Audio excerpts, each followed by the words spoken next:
How you doing, everybody? This is the second video that I record. I know this is we're getting into a rhythm here, but each week I plan on recording two videos. The first video is my overview and my thoughts on Chapter 2, and the second video is me responding to all your questions that I got from your document, that you just emailed to me yesterday or last night or the day before, which is your nuggets and takeaways, and more specifically, your questions. So what I do is I create a document that lists all the questions, and I'm going to walk through these right now and answer them specifically. So question number 1 here: what are the different selling processes between B2B and B2C? I think the chapter does a pretty good job here with this. Specifically, this slide, consumer versus organizational buyer behavior. A lot of this is covered around page 60, page 59, and page 61 of the text. But B2C scenarios, usually the salesperson is an order taker. The consumer comes to the salesperson. I'm going to say 80 to 90% of the time, because most of the time these are retailing positions. And in B2B, you are an order getter. There are some order getters here, but almost every B2B salesperson is an order getter. And an order getter has to probably be outside of the office, has better time management, probably has a home office, probably has a company car. That's layering on the conversation that was in the text. What is a key factor of the organizational buyer decision stages? Which one? What is? I'm assuming you're referring to. Let me go. Slide. Here. None of these stages are. Which is the key factor? They all are. One is not more important than the other. And this really is a linear process that you don't get to stage 4 without going through stage 1, 2, or 3. You may be able to combine stage 1 and 2, or combine 2 and 3 at the same time. You may be able to combine some of these stages, but you still have to go in this linear process from 1 to 7. I wouldn't say that any one is more important than the other. By comparing a modified rebuy and a straight rebuy, which one is more profitable for the company? Which one will be more permanent? Which one would create a more permanent consumer or customer? Or hopefully, if you have a modified rebuy or straight rebuy, they're already a customer and they're going to be a continual customer.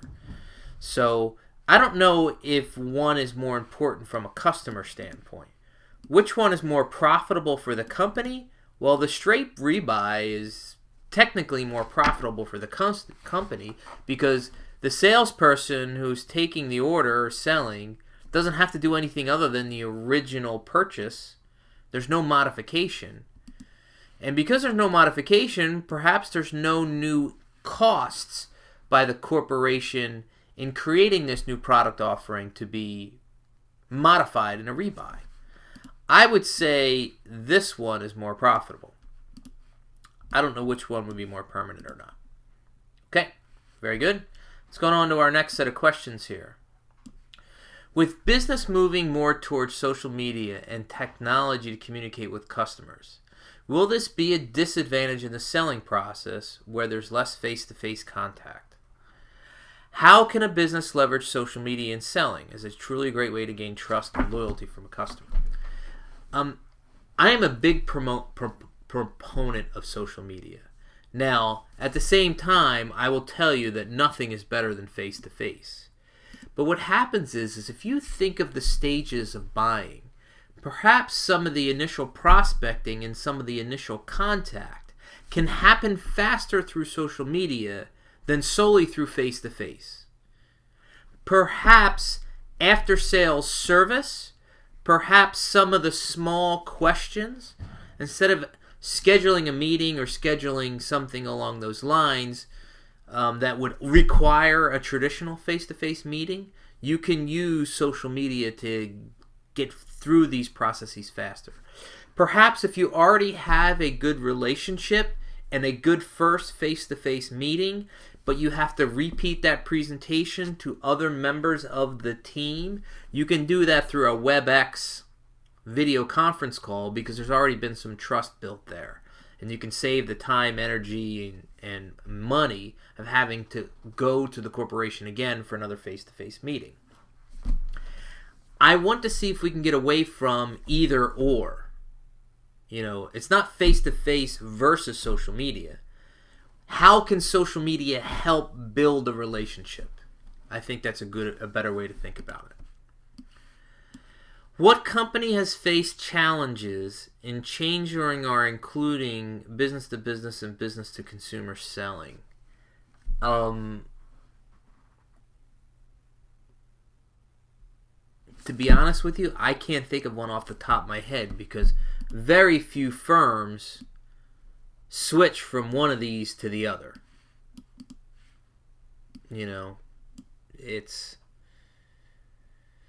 Well, let me take that back.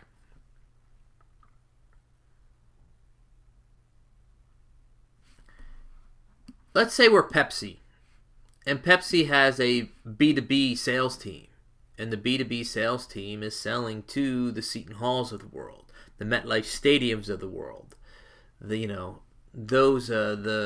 Madison Square Gardens of the world, right? But then there also needs to be a B2C aspect to it with regards to, direct-to-consumer advertising. And I think the main challenge is coordinating that this message, the business-to-consumer, matches this message. But for companies that traditionally had a B2B sales force and then they're going to go to a B2C, that is very rare. And I'm trying to think of an example off the top of my head, and I don't have one. Do you think that transactional selling will be completely phased out as a business become more market-oriented or relationship-based? No. One is there's too many corporations that don't think new school, that are stuck in old ways, and they will continue to be transactional. Now, also, there are some products that might be a one-time purchase. There are some scenarios where it's not always relationships. Now, some of my students in this class who had me last semester when we were talking about CRM is not used in all scenarios. If it's a low involvement, low price purchase, big pens, you're not really going to spend as much time on building a relationship when it's such a, it's really all about the distribution channel. How can sales management better manage accounts to customers? Well, I think this is a little bit too broad of a question. I think we're going to spend the whole semester answering this particular question. But usually in B2B scenarios, you're negotiating the most on price and or what do we call that? Marketing allowances. So when Colgate or Crest goes to Walmart, they're not necessarily arguing price because, it's a tube of toothpaste and, it's more about based on quantity how much the discount is going to be. But the other things are being negotiated, like do I get an end cap? Where is my shelf space going to be? How much advertising dollars you're going to give me to help promo this in my store? That's where the sales manager really comes in a lot of products. Now, if we're talking about aircraft engines, if we're talking about locomotives, when there's a lot more technical specs that need to be, and it's not just talking about price. But the lower the complexity of the product, you're more negotiating not only on price and discounts, but really on marketing allowances. How has the sales manager's success factor list evolved? What did this list look like 20 or 30 years ago? Let me just hit pause for 1 second. Boom. There we go. So we're talking about the list that's on page 40. It's one that I actually referenced in the slides because I thought this was a very big deal myself. Okay, here, see page 40. You will see the listening skills, the follow-up skills. The interesting thing is if you look at the footnotes on the bottom of page 40 here, Greg Marshall, Dan Goebel, and Will Moncrief. Bill Moncrief and Greg Marshall either did this in 1986 or I can get you the exact date, but there is a previous article that predated this one. And the reason why this article was written for the Journal of Business Research in 2003 is because the article that it's William Moncrief wrote originally, which I believe is 1986, was no longer valid. Particularly, the skills were more, how can you close? Are you really persuasive? Did you get your way? Can you change people's minds? It was much more push-oriented. And if you look at these skills, these are really stepping away from being a push-oriented and being more of a pull-oriented. How does a salesperson nurture a relationship if he or she is working with a large team and the turnover is high? Wow, this is a good question. That is a very hard task. If you have high turnover and the personalities change so much, then it's very difficult to nurture relationships. It is possible, maybe if the personnel keeps changing, yet the personnel keeps inputting to a CRM type database, that there is a record of what's been happening in the relationship. Maybe the digital record can help with the transition of all this high turnover. Please review Exhibit 2-4 on page 44 of the textbook. All right. So on 2-4, we have sales job factors and associated impacts. So we're talking about the factors are connectivity, relationship, selling tools, generational aspects, global, and the sales and marketing impacts, or interface. Okay. So then we have a description of these, and then we have the impacts. Okay. Again, this is Greg Marshall, Moncrief, and I don't know who the other two people are, but this is a relatively new article. And let me see what they're referring to. It says here on page 43, one obvious conclusion from the study is that salesperson's job also involves a wide variety of activities beyond relationship selling per se. Examination of various factors paints the picture of a job with wide-ranging activities. The results of another follow-up study aimed specifically at the technology-related sales activities are summarized up in 2-4. So these are technologically related aspects of skill sets a salesperson needs in order to be successful. I think that's relatively straightforward there. Please explain in more detail why the cost of a sales call has risen consistently every year. Well, I'll tell you one thing. Just look to see how much salespeople are getting paid. If a salesperson is making $44,000 a year versus $144,000 a year, just based on hourly wage, I know they don't get paid hourly, but if you take a person's salary and break it down by hour, someone making sales calls at $44,000, is a hell of a lot cheaper than someone making a sales call at $144,000 a year, plus commissions. So that's one aspect of it. The other aspect of it is the cost of a sales call might include more face-to-face. It might use the cost of more technology, and I mean, like, using WebEx. WebEx is not free. The using the Salesforce social CRM platform to help you with your prospecting and your lead generation and also the maintaining of your customer database, there's a cost to that before all that we had was like a paper Rolodex. What type of industries would benefit from using free or low-cost seminars to prospect for customers? What industry could not use this method? Is this actually a good way to prospect? Well, it depends. And I think if you drew a continuum with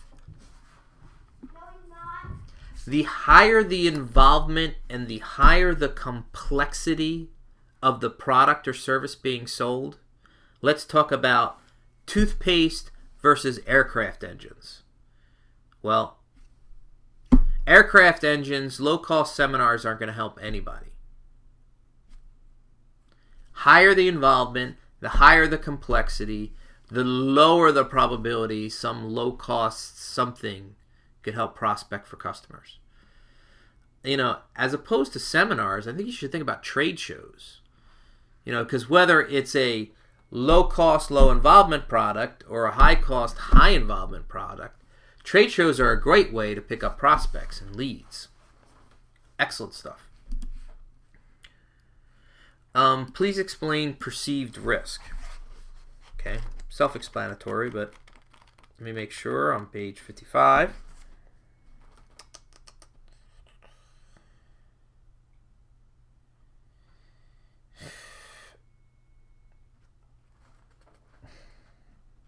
So, perceived risk with regards to going into a selling scenario in the buying process. So we have a buyer, we have a decider, we have a controller. So if we look on page, actually there's not a good table for this.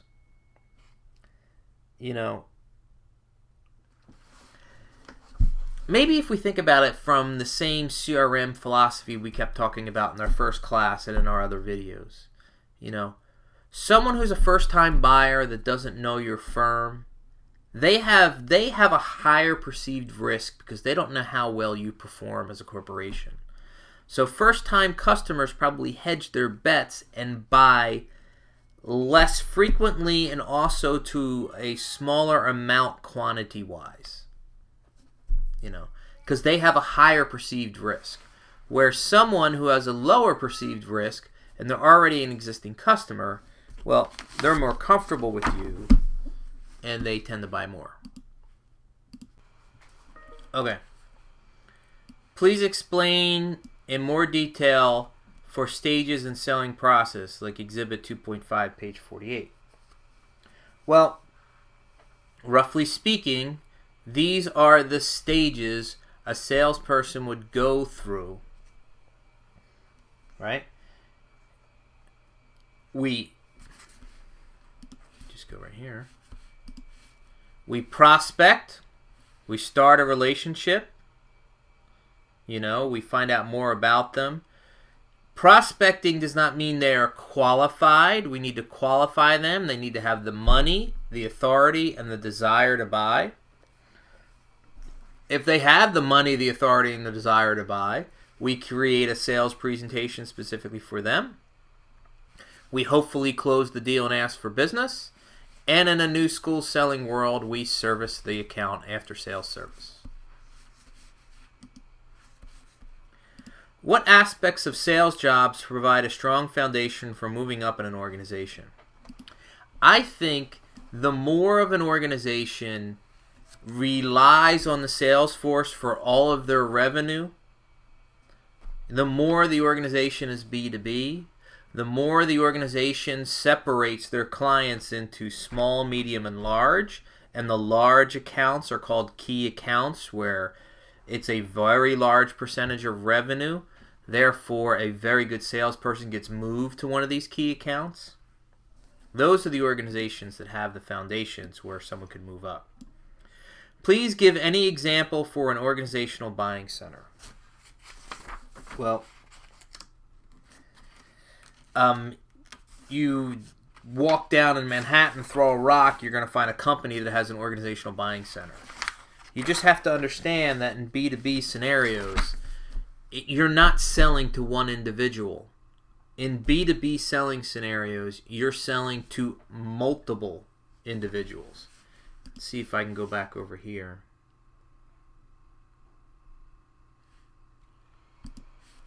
You know, sometimes even the organization who's selling, you sell as a team where there's a salesperson, there's a technical person, and there's an after-sales salesperson.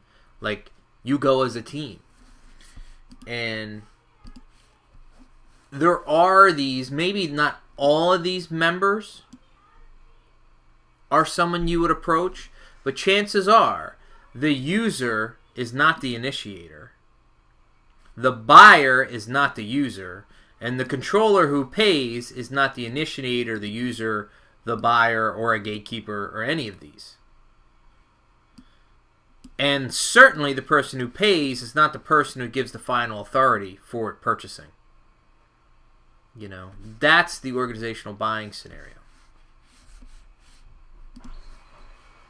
Okay, more questions. How specifically can social media help prospecting for a customer? I think social media is a more affordable way than ever before to help you to prospect for a customer. I mean, I get emails all the time. Let's go here.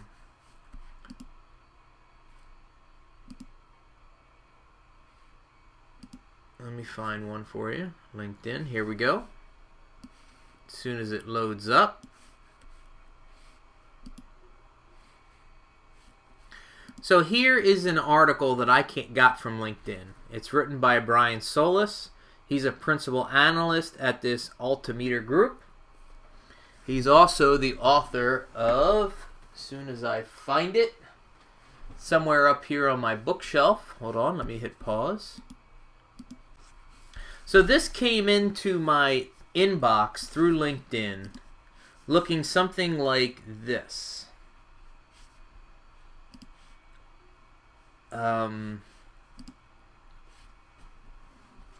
Like that.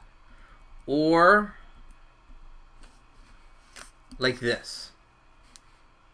Top content tailored for you. Gary Vaynerchuk. Productivity hacks becoming new hacker. He also has a social media firm in Manhattan. He's also looking for clients. And what this author does, Brian Solis, here's his book. It says The Future of Business. Here it is he's trying to generate awareness about him and what he does, and it's sort of like an inbound way. You know, how do companies find out about a particular thing? It's maybe because they read about it in the Wall Street Journal. Well, because they read about it in the Wall Street Journal, that could help generate leads. This could help generate leads. At the very least, Brian Solis doing this helped create sales of this. I actually met him when he was promoting this book. He wrote a little thing to all my students here. So you think you're special? Well, you're not. You are, but not in the way you think. Relevance is earned and re-earned. Step away from just what you know and embrace what you don't. Live in the moment. Adapt or die. Hashtag adapt or die. Brian Solis. You know, if I ever need a consulting firm and I have an extra $250,000 sitting around, perhaps I'm going to give him a call to request for proposal to see what the Altimeter group can offer. What is the difference model between B2B and B2C? I think I've answered that question between the earlier questions in the video about the chapter. Can you please talk more about the nature of organizational buying situations? I think I've answered this question based on what we said earlier. Depending on the industry, the average cost of a sales call today is likely over $500. I think it's the B2B market instead of the B2C market. Is that correct? Absolutely, positively correct. In B2C market, customer acquisition is significantly smaller. Just think about the hundreds of people that walk into Best Buy in any given day. Think about the hundreds of people that walk into any Macy's in any given day. You know, absolutely. This is the order getter versus the order taker. How should we tell the difference between account management policies and general customer services? The text gives examples on insurance companies and says that they need to put more emphasis on getting more new customers. However, what I got in real life is like they spent much more time explaining policies to registered customers and try to prove that they're the best and the cheapest. Geico. Also in actual life, usually the salesmen deal with finding new customers and customer service reps serve existing customers. Sounds different from what the text says. Well, what happens is these companies here, the text wants the salesperson to really find out what people want and what their people needs are. And unfortunately, a lot of salespeople out there may increase the number of contacts after sales service, but they're not actually being helpful. Explaining policies is not helpful. It's more like covering the insurance company's interests as opposed to helping the customer's interests. So this is a mixed up philosophy by companies. They're not doing a good job of selling more. They're doing a good job of explaining what they do, which that does not naturally increase sales. Hope that was helpful. If you need more detail here, shoot me an email and I can help out. Final set of questions. Considering that selling centers and buying centers both involve multiple departments, can team buying occur alongside team selling? If so, is it organizational strengths and limits similar to team selling? For example, if team selling is expensive to engage in, then is team buying as well? Can this affect the transaction? Team buying is also very expensive. I mean, think about if you need to schedule a meeting and there needs to be 4 people in that meeting, taking an hour out of everybody's schedule or having someone have the time to figure out when 4 people are going to meet, there's a cost there.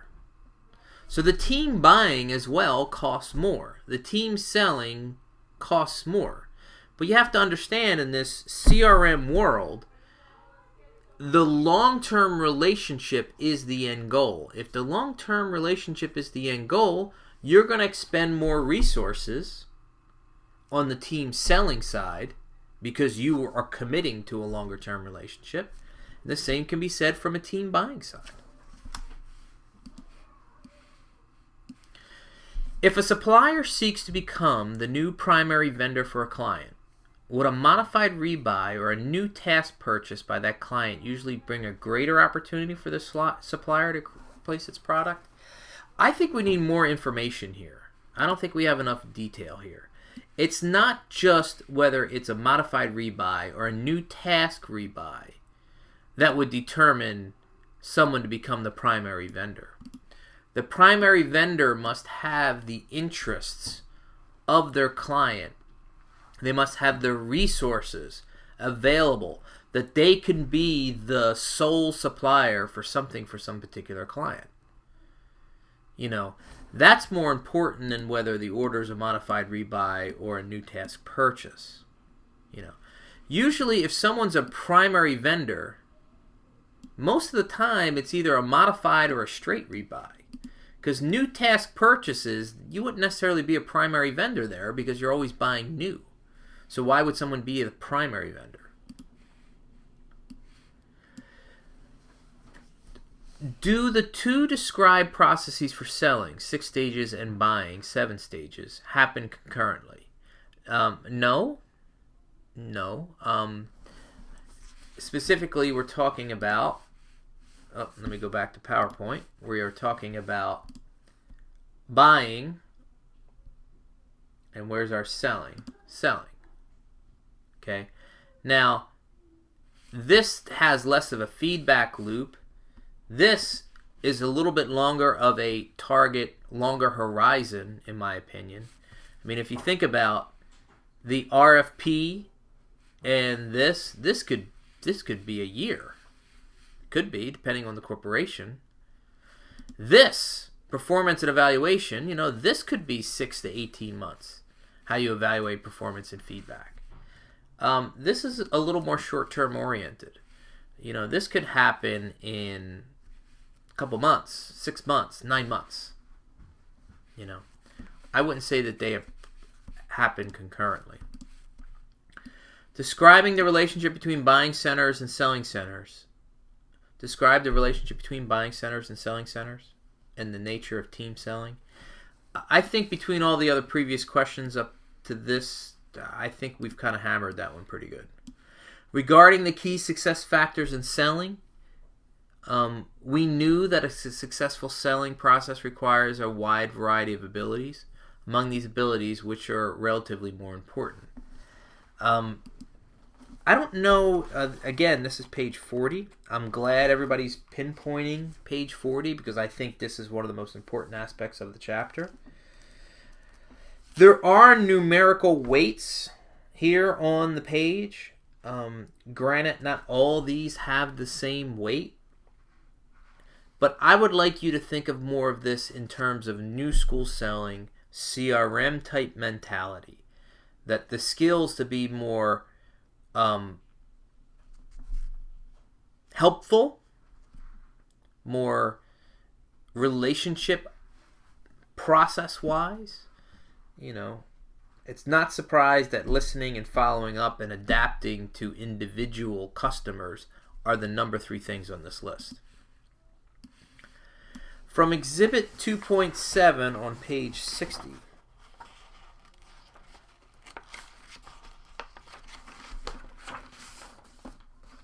Okay, the difference between org buyers and consumer buyers. We learned that organizational buyers tend to be more professional than customer buyers. Is this true in the real world? Yeah. I mean, going into GE and buying a locomotive and going into Best Buy and trying to buy a television. I mean, just think of the language that the salesperson uses in the locomotive example versus the language that a person uses in the Best Buy scenario. Without question. I thank you for your time. I thank you for your energy. I think we're on track here. I mean, some of it was repetitive, but again, these are different teams asking questions. If you have further questions, you can always send me email. But this is basically how we're going to flow from week in, week out. I appreciate your time. I appreciate your energy. I'm going to get this up on YouTube.